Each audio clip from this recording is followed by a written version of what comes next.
Welcome, everybody, to one of the talks in Chinese Humanities. Before we begin the talk, I'd like to acknowledge the traditional owners of the land from which I am speaking, that is the Wongal people of the Eora Nation, and of the land that the University of Sydney is built on, the Gadigal people of the Eora Nation.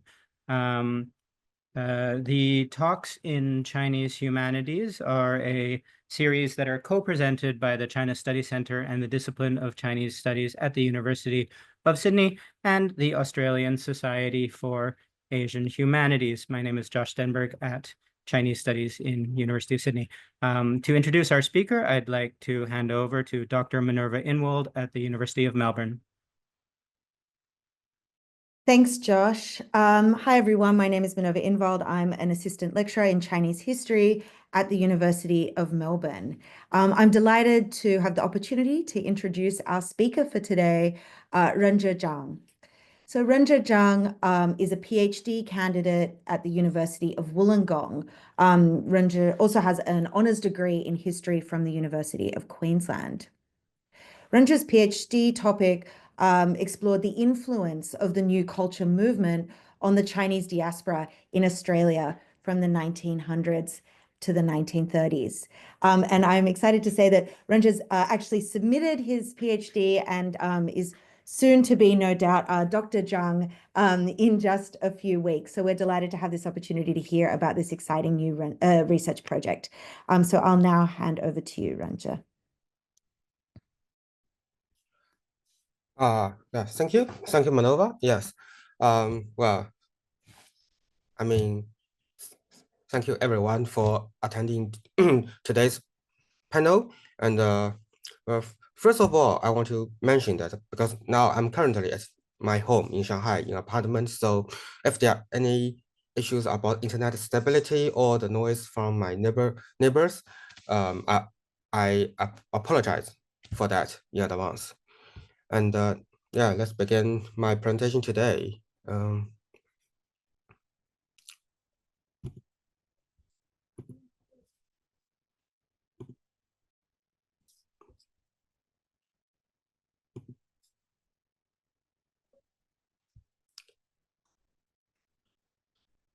Yes, I'm talking about I'm talking about the political division among Chinese Australian. So first of all, I want to give you some background about the China's politics, which influenced the overseas Chinese. In 1912, when the Republic of China was established, when Yuan Shikai was appointed as the president of the republic, he did many things to extend his power. In late 1913, he purchased the Kuomintang members from the parliament. In 1914, the parliament and the local assemblies were formally dissolved. Her later decision also included reviving Confucianism and restoring the monarchy, which means that himself wanted to become an emperor. All this stimulated the conflict among the domestic and overseas Chinese. This conflict also happened in the Chinese Australian community, which was reflected by their Chinese language newspapers. Yuan died in 1916, but the ideological debate continued after that. I also need to give you some brief introduction about the background about all these Chinese language newspapers. The publication of the Changhua News, Donghua Xingbao, started in Sydney in 1898. It was renamed as the Tung Wah Times, Donghua Bao in 1902. In 1899, the leading figures of the Tung Wah News, such as Thomas Yehing, Liu Ruxing, or Ye Bingnan, they established the New South Wales Chinese Empire Reform Association, which was the answer to the Kang Youwei and Liang Qichao's overseas reformist movement. From 1907, the Chinese Empire Reform Association changed its name several times. It showed a very clear attempt to abandon its original purpose to reform Qing's monarchy, but to promote the Constitution of China.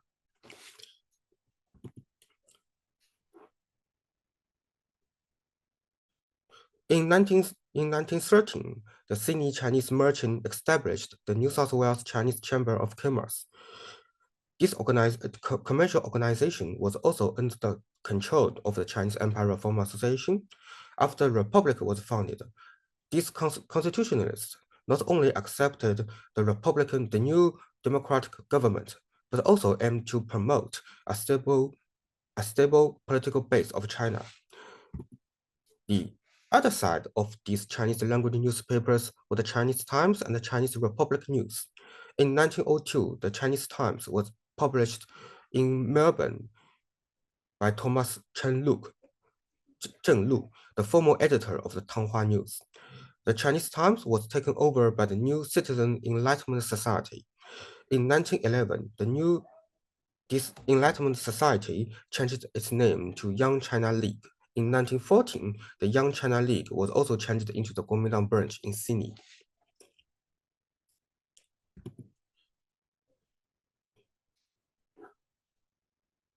Oh, sorry.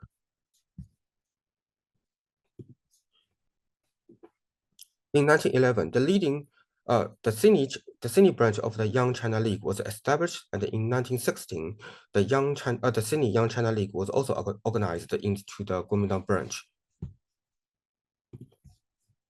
In 1914, the Chinese Times became the official newspapers of Kuomintang. In the same year, another newspaper, the Chinese Republic News, 民国报, was published by Kuomintang and the Chinese Masonic Society. And this side was also described as the Republicans because they were post-Sun Yat-sen. They supported the multi-party system. They also absolutely against Yuan Shikai, especially when he came into power and restored the monarchy.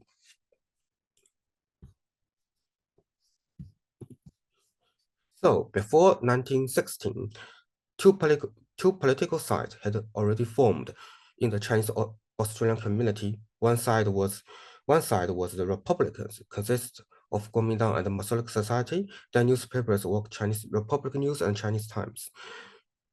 They supported Kuomintang and against Yuan Shikai and his successor's government, literally, means the Beiyang government. And the other side was the constitutionalists. They were the Chinese Chamber of Commerce and the Chinese Empire Reform Association. Their organ was Tung Wah Times. They supported Yuan Shikai and they were against Kuomintang and Sun Yat-sen.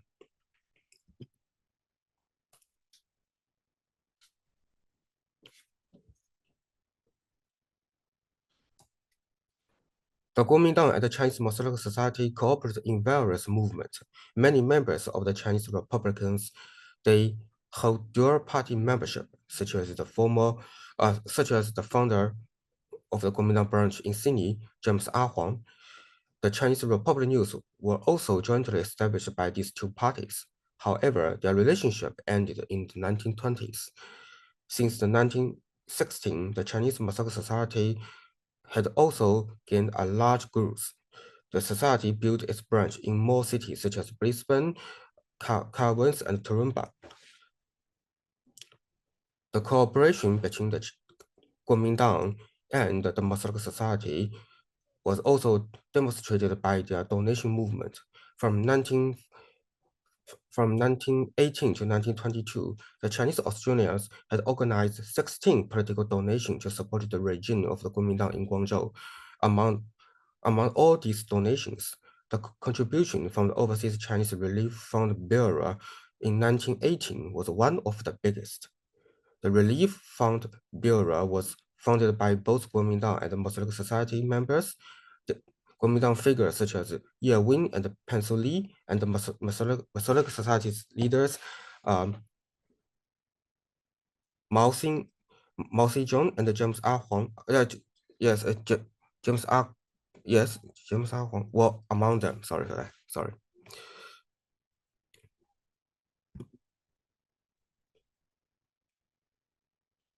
The cooperation between the Kuomintang and the Masonic Society was also reflected by the May 4th movement.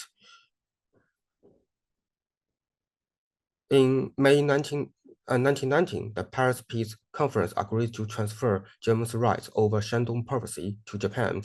Nationwide nationwide strikes and protests against Japan were stimulated in China.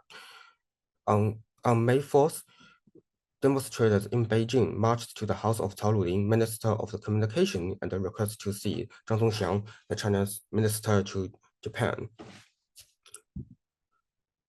Chinese Australia also supported this May 4th movement. In July 1919, the Sydney Chinese Salvation Association was founded in the building of the Tung Wah Times in Sydney. The chairman was William Gokson, and the other members were also from the Republicans and the Constitutionalists.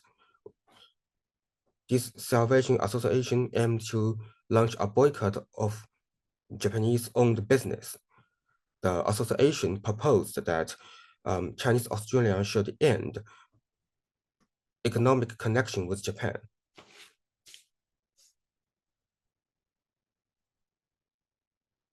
Including stopping purchasing Japanese products, getting on the Japanese ship, and delivering products between China and Australia with Japanese ships, something like that.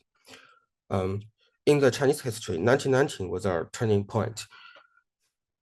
It was considered as a turning point in the new culture movement, which was an intellectual debate on the solution to China's problems. Their debate topics include democracy, feminism, liberal rights, and Confucianism. As the Chinese newspapers in Australia, the central figures of the movement were Chen Duxiu, the Dean of Humanities at Beijing University, and Hu Shi, a professor of philosophy at the Beijing University. Chen had launched the magazine New Youngs in 1915, and Hu Shi published published many articles in it. Chen believed that China's political problems were rooted in the Chinese tradition, including Confucianism. Chen claimed that China should use democracy and science to take the place of traditional Chinese culture,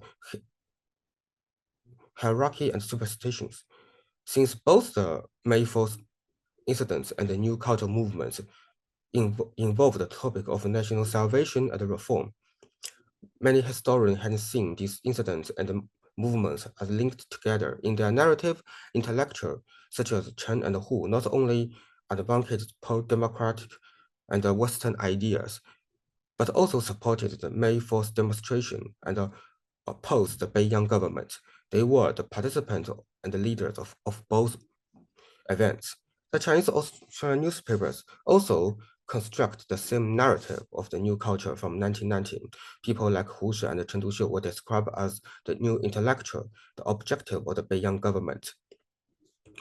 After the May 4th protest, the Chinese Republic News,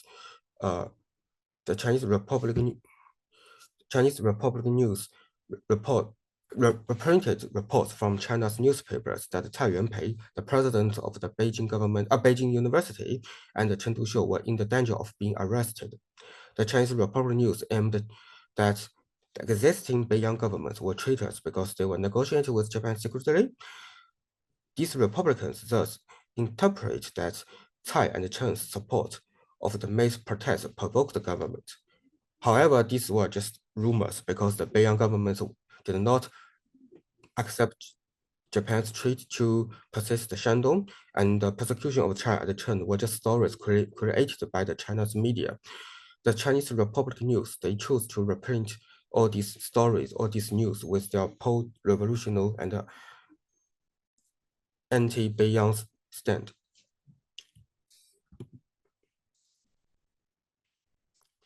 Although the Republicans in the Chinese community support all these Republicans, I mean Kuomintang and the Chinese Masonic Society, they supported the new cultural movement, but they had conflict within their leadership and changed their ideological stance. The conflict between the Kuomintang and the Masonic Society were influenced by the conflict between Sun Yat-sen and Chen Zhongming in China. From 1920 to 1924, China's policy supported the movement for federalism to end the division of China, which means that the existing governors and the warlords should join together in a confederation. One main supporter of this movement was the Republican leaders in Guangzhou, Chen Zhongming. Chen himself was also one of the leaders of the Masonic Society. However, this movement was in conflict with Sun Yat-sen's idea of revolution. Sun Yat-sen advocated using force to overthrow the warlords and establish a unified government under Kuomintang's leadership. At that time, Sun Yat-sen had already chose to align with Soviet. So in 1922, Cheng's Kuomintang membership was revoked, while Sun Yat-sen's membership in the Masonic Society was also cancelled.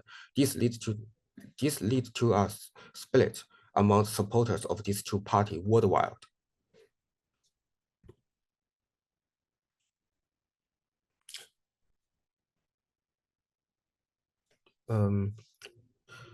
In Australia, another significant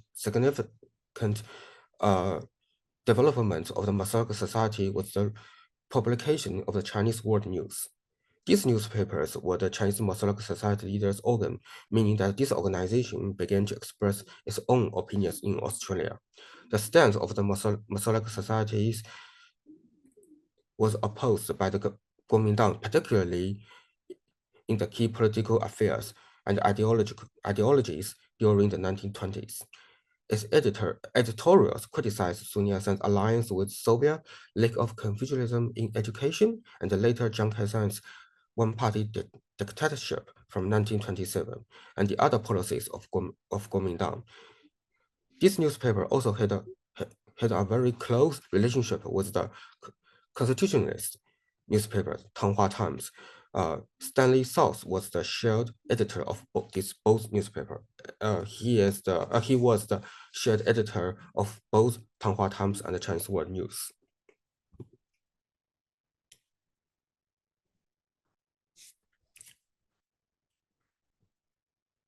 In March 1922, one of the Kuomintang members, Wen Weinan, gave a street speech and quoted reports from local Australian newspapers about the gambling houses and established by the Chinese residents. The Masonic Society took this as an attack on itself, and consequently, in April 1922, the Kuomintang demanded that all members should quit from the Masonic Society.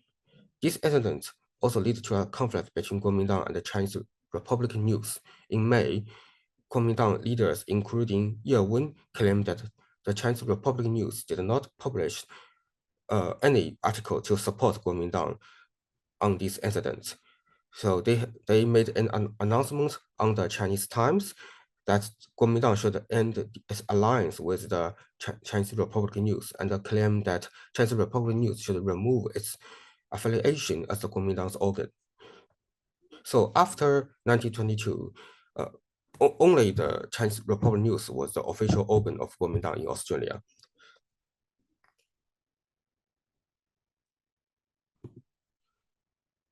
In the same year, in 1922, 3 members of Masonic Society in China came into Australia. Tang Longcong arrived in Sydney with other two people, Ma Xiaojun and Zhao Yu.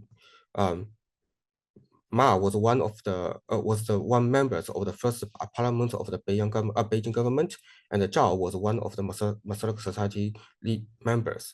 Under the leadership of the Masonic Society and the New South Wales Chamber of Commerce, they welcomed them. Tang was also employed as the editor of the Chinese World News. He was also part of the board of the directors of the Chinese Chamber of Commerce, and he also became a teacher at the Chonghua School, the Chinese school. The relationship between the Kuomintang and the Chinese Masonic Society during that time was also reflected by the speech delivered by these 3 peoples. They criticized Sun Yat-sen's alliance with communism. They supported revival of Confucianism in the Chinese school in Australia. The Kuomintang was at that time quite dissatisfied with the stance of the Chinese World News. For example, in 1922, according to the reports in the Tung Wah Times, Tang Longcong, as the editor of the Chinese World News, was wanted by the Guangzhou government because Tang insulted Sun Yat-sen and criticized Kuomintang's fundraising activities in Australia at the Chinese World News.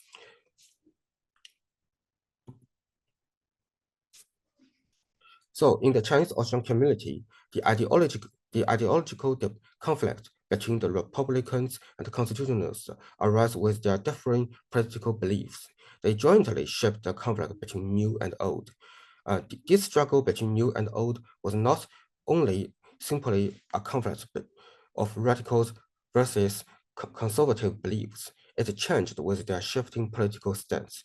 The Chinese World News shifted to be against Kuomintang, and the Chinese Times opposition to the Chinese Republic News served as the proof. And thank you. Yeah, this presentation is quite short. Thank you very much.